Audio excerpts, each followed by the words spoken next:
নমস্কাৰ এই মুহূৰ্তৰ অসমৰ প্ৰত্যেকগৰাকী জনতালৈ দিবলৈ ওলাইছোঁ ডাঙৰ খবৰ। আজি হৈছে 31 আগষ্ট। আজি অসমৰ লাখ লাখ দুখীয়াসকললৈ কেইখনমান চৰকাৰী আঁচনি লৈ দিবলৈ ওলাইছোঁ ডাঙৰ খবৰ। তো যিসকল মানুহে ভিডিঅ'টোত ক্লিক কৰিছে অনুগ্ৰহ কৰি ভিডিঅ'টো স্কিপ নকৰি প্ৰথমৰ পৰা শেষ লৈ চাই থাকিব, কিয়নো এইটো ভিডিঅ'ৰ মাজত অৰুণোদয় আঁচনিৰ পৰা আৰম্ভ কৰি অসম চৰকাৰে নতুনকৈ আৰম্ভ কৰা এখন বিশেষ আঁচনিলৈ আপোনালোকক কেইখনমান গুৰুত্বপূৰ্ণ খবৰ প্ৰদান কৰিম। অনুগ্ৰহ কৰি ভিডিঅ'টোত ক্লিক কৰিছে যদি ভিডিঅ'টো স্কিপ নকৰি প্ৰথমৰ পৰা শেষ লৈ চাই থাকিব। লগতে মোৰ চেনেলত নতুন হ'লে প্লিজ চেনেলটো ছাবস্ক্ৰাইব কৰি মোৰ লগত থাকিব। তো বলক ভিডিঅ'টো আৰম্ভ কৰি আজি প্ৰথমটো গুৰুত্বপূৰ্ণ খবৰৰ বিষয়ে বিস্তাৰিত জানি লওঁ। তো আজি প্ৰথমটো গুৰুত্বপূৰ্ণ খবৰ হ'ল অৰুণোদয় আঁচনিলৈ। তো যিসকল মানুহে অৰুণোদয় 3.0 আঁচনিত আবেদন কৰিছিল সেই সকলো মানুহৰ বাবে আহি গ'ল ভাল খবৰ, কিয়নো যিসকল যোগ্য হিতাধিকাৰী সেইসকল যোগ্য হিতাধিকাৰীক অসম চৰকাৰে ইতিমধ্যে অৰুণোদয় 3.0 আঁচনিৰ ৱেলকাম লেটাৰ প্ৰদানৰ কাম আৰম্ভ কৰিছে। তো আপোনালোকে যদি এতিয়ালৈকে ৱেলকাম লেটাৰ পোৱা নাই তেন্তে অতি সোনকালে লাভ কৰিব। লগতে যিসকলে অৰুণোদয় 3.0 আঁচনিৰ ৱেলকাম লেটাৰ লাভ কৰিছে আৰু এখনকৈ কিতাপ লাভ কৰিছে সেইসকল মানুহে অৰুণোদয় 3.0 আঁচনি টকা পোৱাৰ বাবে যোগ্য। কেৱল মাত্ৰ যোগ্য হিতাধিকাৰীসকলেহে লাভ কৰিব অৰুণোদয় 3.0 আঁচনিৰ ৱেলকাম লেটাৰ। লগতে অৰুণোদয় 3.0 আঁচনি যিসকল মানুহৰ নাম অন্তৰ্ভুক্ত হ'ব সেইসকল মানুহে গেছ ভৰোৱাৰ টাইমত 250 টকাকৈ অতিৰিক্তভাৱে লাভ কৰিব। ইয়াৰ বাবেও ফৰ্ম ফিলআপ প্ৰক্ৰিয়া ইতিমধ্যে আৰম্ভ হৈছে। তেতিয়া আপোনালোকক অৰুণোদয় আঁচনিলৈ আৰু এখন গুৰুত্বপূৰ্ণ আপডেট জনাই আছোঁ।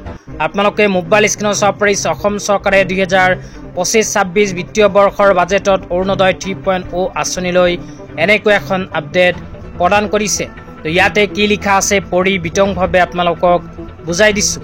ইয়াতে লিখা আছে 2025-26 বিত্তীয় বৰ্ষত বৃদ্ধিৰে 37.2 লাখ মহিলাক সামৰি লোৱা হ'ব। তাৰপিছত আৰু কোৱা হৈছে অৰুণোদয়ৰ সৈতে সমতা নিশ্চিত কৰিবলৈ ৰাষ্ট্ৰীয় বিধৱা পেঞ্চন আঁচনিৰ অধীনত স্বামীহীনাসকলক অতিৰিক্ত পেঞ্চন প্ৰদান কৰিব অসম চৰকাৰে।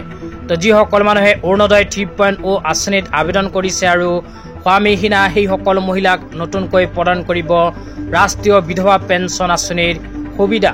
স্বামীহীনা মহিলাসকলে ৰাষ্ট্ৰীয় বিধৱা পেঞ্চন আঁচনি টকা অতিৰিক্তকৈ প্ৰতি মাহতে নিজৰ বেংক একাউণ্টত লাভ কৰিব।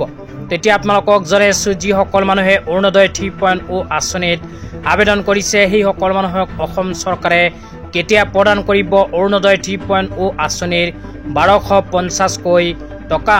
এই বিষয়ত অসমৰ মাননীয় মুখ্যমন্ত্ৰী ডাঙৰীয়াই কেইদিনমান আগত সংবাদ মেলযোগে এই কথা ঘোষণা কৰিছে। ইয়াতে লিখা আছে অসম চৰকাৰৰ এক ধ্বজাবাহী কল্যাণমুখী আঁচনি অৰুণোদয়, যাৰ জৰিয়তে অসমৰ লাখ লাখ মহিলা আত্মনিৰ্ভৰশীল আৰু স্বাৱলম্বী হৈছে। চলিত বৰ্ষৰ 17 ছেপ্টেম্বৰ তাৰিখে মাননীয় প্ৰধানমন্ত্ৰী শ্ৰী নৰেন্দ্ৰ মোদী ডাঙৰীয়াৰ জন্মদিনৰ লগত সংগতি ৰাখি অৰুণোদয় 3.0 আঁচনিখন শুভ আৰম্ভ কৰা হ'ব। এই আঁচনিৰ নতুন পৰ্যায় ৰূপায়ণ হোৱাৰ পিছত 40 লাখৰো অধিক লোক উপকৃত হ'ব।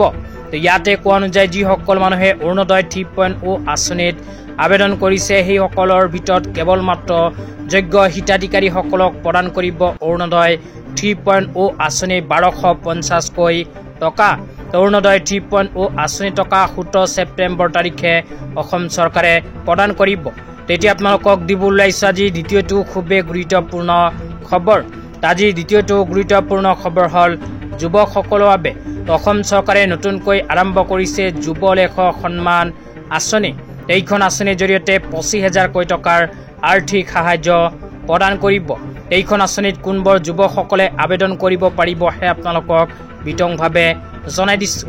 অনুগ্ৰহ কৰি ভিডিঅ'টো স্কিপ নকৰি চাই থাকিব। তাৰপিছত লিখা আছে কোনে আবেদন কৰিব পাৰিব। 1 নম্বৰত কৈছে অসমৰ স্থায়ী বাসিন্দা হ'ব লাগিব। 2 নম্বৰত কৈছে অসমীয়া, বাংলা, বড়ো অথবা অসমৰ যিকোনো থলুৱা জনগোষ্ঠীৰ ভাষাৰ লেখক হ'ব লাগিব। 3 নম্বৰত কৈছে ভাৰতীয় সংবিধানৰ 8ম অনুসূচীৰ অধীনত যিকোনো ভাষাৰ গ্ৰন্থ অসমীয়া বা অসমৰ যিকোনো ভাষালৈ অনুদিত গ্ৰন্থ হ'ব লাগিব। 4 নম্বৰত কৈছে প্ৰতিষ্ঠিত সংবাদপত্ৰ আলোচনীত প্ৰকাশিত লেখা। তাৰ পিছত 6 নম্বৰত বয়সৰ ক্ষেত্ৰত কোৱা হৈছে 40 বছৰতকৈ অধিক হ'ব নালাগিব।